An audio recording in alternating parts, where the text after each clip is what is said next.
રોજ સવારે અને સાંજે સાંભળો દેવી કવચ. દેવી કવચ સાંભળતા પહેલાં કોમેન્ટમાં તમારી કુળદેવીનું નામ જરૂરથી લખજો અને વિડીયોના અંત સુધી જોડાયેલા રહેજો. હવે આપણે દેવી કવચનો પાઠ શરૂ કરીશું. ઓમ ચંડિકા દેવીને નમસ્કાર. માર્કંડેયજીએ કહ્યું, હે પિતામહ, જે આ સંસારમાં પરમ ગોપનીય અને મનુષ્યનું બધી રીતે રક્ષણ કરનારું છે અને જેને તમે અત્યાર સુધી બીજા કોઈ સામે પ્રગટ ન કર્યું હોય એવું કોઈ સાધન મને કહી બતાવો. બ્રહ્માજી બોલ્યા, હે બ્રાહ્મણ, એવું સાધન તો એકમાત્ર દેવીનું કવચ જ છે, જે ગોપનીય કરતાં પણ પરમ ગોપનીય, પવિત્ર તથા બધા પ્રાણીઓ ઉપર ઉપકાર કરનારું છે. હે મહામુનિ, તે તમે ધ્યાનથી સાંભળો. દેવીની 9 મૂર્તિઓ છે. તેમને નવદુર્ગા કહે છે. તેમના અલગ અલગ નામો બતાવવામાં આવે છે. પહેલું નામ શૈલપુત્રી છે, બીજું નામ બ્રહ્મચારિણી છે, ત્રીજું ચંદ્રઘંટાના નામે પ્રસિદ્ધ છે, ચોથી મૂર્તિને કુષ્માંડા કહે છે, પાંચમી દુર્ગાનું નામ સ્કંદ માતા છે, છઠ્ઠી દુર્ગાનું નામ કાત્યાયની છે, સાતમું સ્વરૂપ કાલરાત્રિ, આઠમું સ્વરૂપ મહાગૌરી અને નવમી દુર્ગા એટલે સિદ્ધિદાત્રી. આ બધા નામ વેદ ભગવાન દ્વારા કહેવાયા છે. જ્યારે કોઈ મનુષ્ય અગ્નિથી સળગી રહ્યો હોય, યુદ્ધ ભૂમિમાં શત્રુઓથી ઘેરાઈ ગયો હોય, કોઈ સંકટમાં ફસાઈ ગયો હોય તથા કોઈ ભયથી ડરી ગયો હોય અને જો મા દુર્ગાનું શરણ લીધું હોય, તેનું ક્યારેય કોઈ અમંગળ થતું નથી. યુદ્ધના સમયે મુશ્કેલી હોવા છતાં પણ તેને કોઈ વિપત્તિ ઉદ્ભવતી નથી.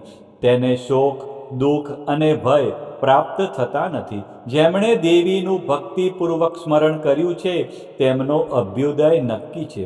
હે દેવી, જેઓ તમારું ચિંતન કરે છે તેમનું તમે ચોક્કસ કલ્યાણ કરો છો, રક્ષણ કરો છો.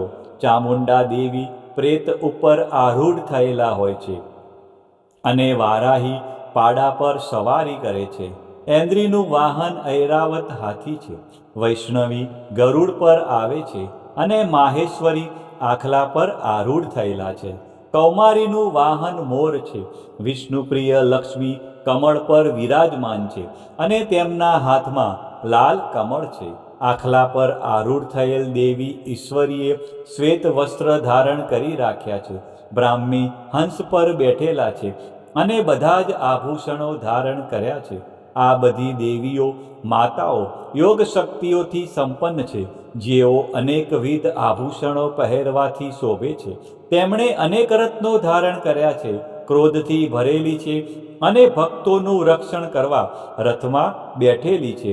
આ દેવીઓના હાથમાં શંખ, ચક્ર, ગદા, શક્તિ, હળ, મુસળ, ખેટક, તોમર, કુહાડી, દોરડું, કુંત, ત્રિશૂળ અને ઉત્તમ પ્રકારના ધનુષ્ય ધારણ કરેલા છે.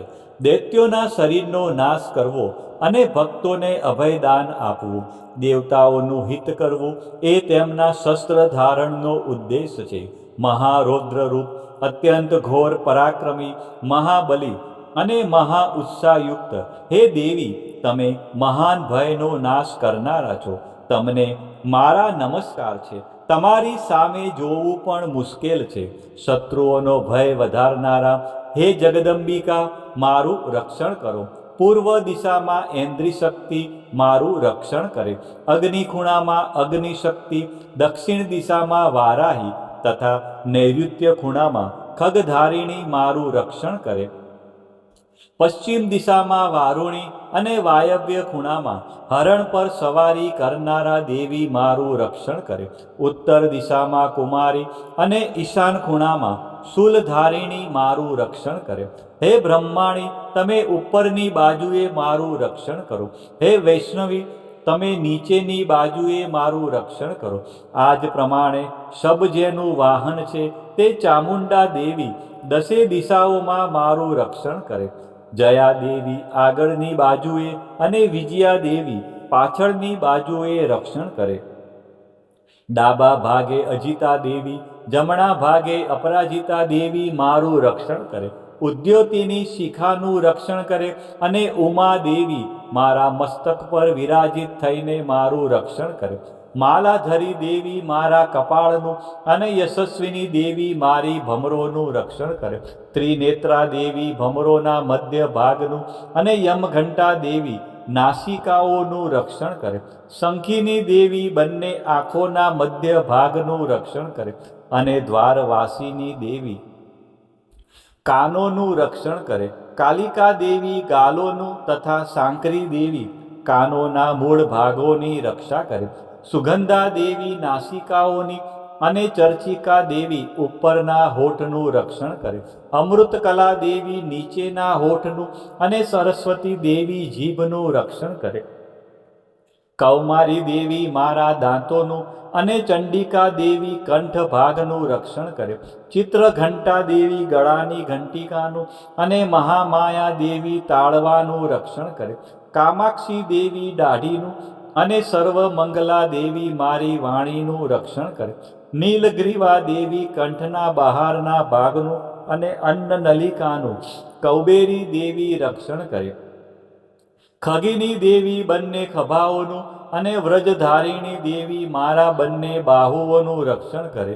દંડીની દેવી બંને હાથોનું અને અંબિકા દેવી આંગળીઓનું રક્ષણ કરે. સુલેશ્વરી દેવી નખોનું રક્ષણ કરે અને કુલેશ્વરી દેવી કુખ પેટનું રક્ષણ કરે. મહાદેવી બંને સ્તનોનું અને શોક વિનાશીની મનનું રક્ષણ કરે. લલિતા દેવી હૃદયનું અને શૂલધારિણી દેવી ઉદરનું રક્ષણ કરે. કામિની દેવી નાભીનું અને ગુહેશ્વરી દેવી ગુહ ભાગનું રક્ષણ કરે. પૂતના અને કામિકા દેવી લિંગનું અને પાડાને વાહન બનાવનાર દેવી ગુદાનું રક્ષણ કરે. ભગવતી દેવી કટી પ્રદેશનું અને ઘૂંટણોની રક્ષા વિંધ્યવાસીની દેવી કરે. સર્વ કામનાઓ પૂરી કરનારા દેવી જંઘાઓનું રક્ષણ કરે. નારસિંહ દેવી પિંડીઓનું રક્ષણ કરે. તૈજસી દેવી બંને પગોના પૃષ્ઠ ભાગનું રક્ષણ કરે. શ્રીદેવી પગોની આંગળીઓનું અને તલવાસીની દેવી પગના તળિયાનું રક્ષણ કરે. પોતાની વિકરાળ દાઢોથી ભયંકર દેખાતા કરાલી દેવી નખોનું અને ઉદ્ધવ કેશીની દેવી વાળનું રક્ષણ કરે. કૌબેરી દેવી રૂવાંટીના છિદ્રોનું અને વાઘેશ્વરી દેવી ત્વચાનું રક્ષણ કરે. પાર્વતી દેવી રક્ત મજ્જા હાડકા મેદનું રક્ષણ કરે. કાલરાત્રિ દેવી આંતરડાઓનું અને મુકુટેશ્વરી દેવી પિત્તનું રક્ષણ કરે. પદ્માવતી દેવી કમળકોષોના મૂળ આધારનું અને ચૂડામણી દેવી કફનું રક્ષણ કરે. જ્વાળામુખી દેવી નખોના તેજનું અને અભેગા દેવી સમસ્ત સાંધાઓનું રક્ષણ કરે. હે બ્રહ્માણી દેવી તમે મારા વીર્યનું રક્ષણ કરો. હે છત્રેશ્વરી દેવી મારી છાયાનું રક્ષણ કરો.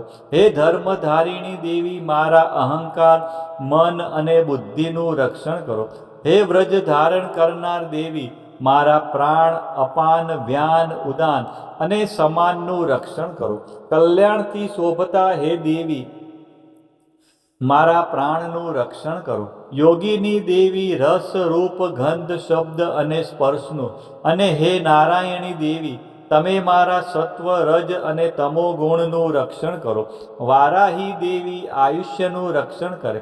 વૈષ્ણવી દેવી ધર્મનું રક્ષણ કરે તથા ચક્ર ધારણ કરનારા દેવી યશ અને કીર્તિ લક્ષ્મી અને ધનનું તેમજ વિદ્યાનું રક્ષણ કરો. હે ઇન્દ્રાણી દેવી તમે ગોત્રનું રક્ષણ કરો. હે ભૈરવી દેવી તમે મારી પત્નીનું રક્ષણ કરો. હે ચંડિકા દેવી તમે મારા પશુઓનું રક્ષણ કરો. હે મહાલક્ષ્મી દેવી પુત્રોનું સંતાનોનું રક્ષણ કરો. હે સુપથા દેવી મારા પથનું અને ક્ષેમકરી દેવી મારા માર્ગનું રક્ષણ કરો.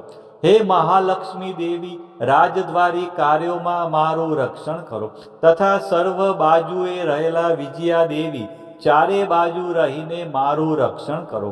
હે દેવી જે સ્થાન દેવી કવચમાં કહેવાયું નથી અને તેથી રક્ષણ વિનાનું છે તે બધા સ્થાનો તમારા વડે સુરક્ષિત થાય. કારણ કે તમે વિજયશાલિની અને પાપનાશીની છો. જો મનુષ્ય પોતાના શરીરનું ભલું ઈચ્છતો હોય તો તેણે દેવી કવચનો પાઠ કર્યા વિના એક ડગલું પણ ભરવું નહીં. દેવી કવચનો પાઠ કરીને જ યાત્રા કરવી. દેવી કવચના પાઠથી બધી બાજુથી સુરક્ષિત થયેલો મનુષ્ય જ્યાં જ્યાં જાય છે ત્યાં ત્યાં તેને ધન લાભ થાય છે તથા સઘળી કામનાઓ પર વિજય પ્રાપ્ત થાય છે. તે જે અભિષ્ટ વસ્તુનું ચિંતન કરે છે તેને તે અચૂકપણે પ્રાપ્ત કરી લે છે. તે મનુષ્ય આ પૃથ્વી ઉપર અતુલ ઐશ્વર્યને પામે છે. દેવી કવચથી રક્ષાયેલો મનુષ્ય નિર્ભય થઈ જાય છે. યુદ્ધમાં તેમનો પરાજય થતો નથી તથા તે ત્રણેય લોકમાં પૂજનીય બને છે. આ દેવી કવચ દેવતાઓને પણ દુર્લભ છે. જે આ દેવી કવચનો દરરોજ 3 સમયે શ્રદ્ધાપૂર્વક પાઠ કરે તો તેની દૈવી કલા પ્રાપ્ત થાય છે તથા તે ત્રણેય લોકમાં પરાજિત થતો નથી. એટલું જ નહીં, તે અપમૃત્યુથી રહિત થઈને 100 કરતાં પણ વધુ વર્ષ જીવે છે. દેવી કવચ ધારણ કરનારા મનુષ્યની રાજા તરફથી સન્માન અને વૃદ્ધિ થાય છે. આ દેવી કવચ મનુષ્યના તેજની વૃદ્ધિ કરનારું અને ઉત્તમ છે. આ દેવી કવચનો પાઠ કરનારો મનુષ્ય પોતાની કીર્તિથી શોભા પામીને પૃથ્વી ઉપર પોતાના સુયશ સાથે સાથે વૃદ્ધિ પામે છે. જે પહેલા દેવી કવચ કરીને સપ્તસતી ચંડી પાઠ કરે છે તેની જ્યાં સુધી વન પર્વત હોય ત્યાં સુધી તે આનંદથી યુક્ત આ પૃથ્વી ઉપર રહે છે. તેના પુત્રો પૌત્રો સંતાન પરંપરા બનેલી રહે છે. પછી દેહાંત થતાં તે મનુષ્ય મહામાયાની કૃપાથી નિત્ય પરમપદને પામે છે. જે દેવતાઓને પણ દુર્લભ છે. તે સુંદર દિવ્ય રૂપ ધારણ કરે છે અને કલ્યાણ શિવની સાથે આનંદનો ભાગી બને છે. ભક્તજનો માં ભગવતીની આરાધનામાં દેવી કવચનું વિશેષ મહત્વ છે. દેવી કવચ એટલે રક્ષણ કરનારું કવચ. આ પાઠ દ્વારા તમે માં દુર્ગાના વિવિધ સ્વરૂપો આપણા શરીરના દરેક અંગ અને જીવનના દરેક ડગલાનું રક્ષણ કરે છે. ઋષિ માર્કંડે દ્વારા વર્ણવેલ આ દેવી કવચનો જો નિત્ય પાઠ કરવામાં આવે તો મનુષ્ય નિર્ભય બને છે અને તેના જીવનમાં સુખ શાંતિનો ઉદય થાય છે. આજના આ વિડીયોમાં તમે સંપૂર્ણ દેવી કવચનો પાઠ સાંભળ્યો. વિડીયોના અંત સુધી જોડાયેલા રહ્યા અને માં જગદંબાના આ પરમ કલ્યાણકારી સ્ત્રોતનો લાભ લીધો. બોલો શ્રી અંબે માત કી જય, ચામુંડા માત કી જય, ખોડિયાર માત કી જય, ઉમિયા માત કી જય, મહાકાળી માત કી જય, બહુચર માત કી જય, વારાહી માત કી જય. આજ પ્રમાણે રોજ સવારે અને સાંજે સંધ્યા સમયે દેવી કવચનો પાઠ અવશ્ય સાંભળવો.